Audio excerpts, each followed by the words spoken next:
So on the 56 hardtops, you might have an instance where you need to get the front seat out of the way to do some work. For example, if your car is equipped with an under seat heater, it is actually right here, and the only way to get to it is to get the seat out. Also, if you have power seats and you need to service the motors, those are up there by the driver's side underneath the foot. The only way to get to everything is to get the seat out of the way. The sedans are a little bit different. You can actually pull up this cushion and just remove it, and you can have access to everything underneath.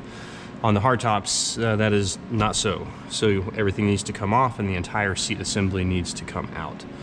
So in order to do that, there's a few things that need to be done first. The trim on the sides of the seat needs to come off.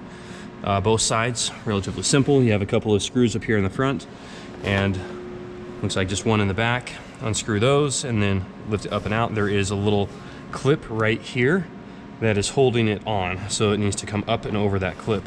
Also, good idea to remove the sill plate here so that you don't damage it on the way out. And this is not the hardest metal in the world, and you don't want to catch it with your foot or catch it with the seat as well. So those are going to come out, and then we'll go to the next step.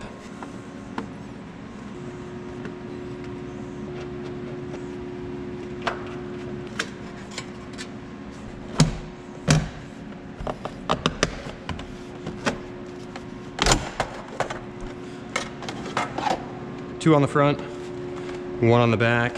It's actually two on the inside. I have taken this off previously, so I did not reinstall everything back together. This is one of the clips right here that it clips onto right in this area. So that comes up. Another clip back here that clips onto the back. Again, that gets lifted up. And best to pull from the front and get that around, and then you can get the back to come off.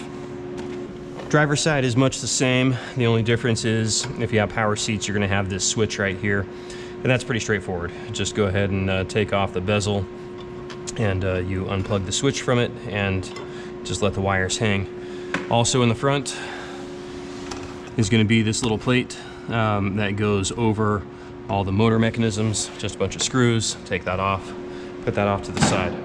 Now the best way to get these seats out is don't remove the bolts here from the seat down to the frame. It's best just to take everything out together. So we're going to take out the frame on the bottom, remove the bolts, the nuts from underneath, and then the whole thing's going to lift up and out. In order to do that, you need to disconnect the wiring here. So you have the two motors. You're looking for the red wire, which is back in there, and that is the power wire that's going to connect to the rest of the car. There's a plug. You can kind of see it right back in there, right there. So we're going to unplug that, and then that'll free up all the wiring, and then we can go ahead and take those nuts off from underneath.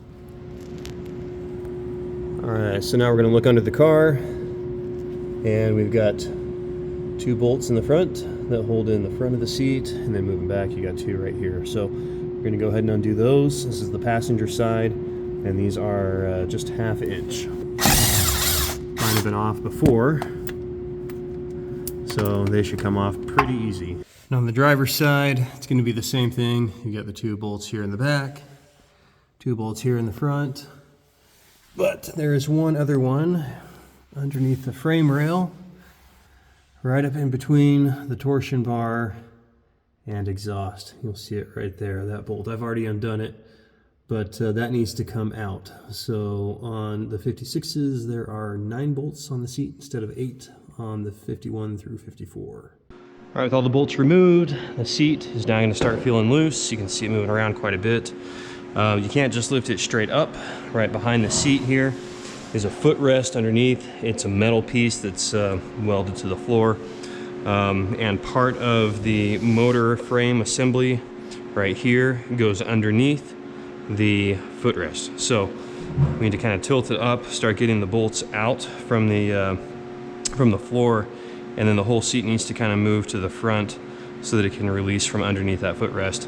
And then it's ready to go. This is a two-man job for sure, but if I can get it at least started here first, then I can get a second set of hands and hopefully just lift the whole seat up and out.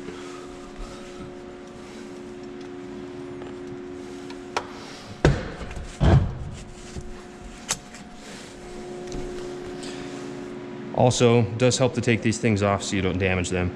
That's done simply by just lifting them up. Okay, they just kind of hold in place by friction fit.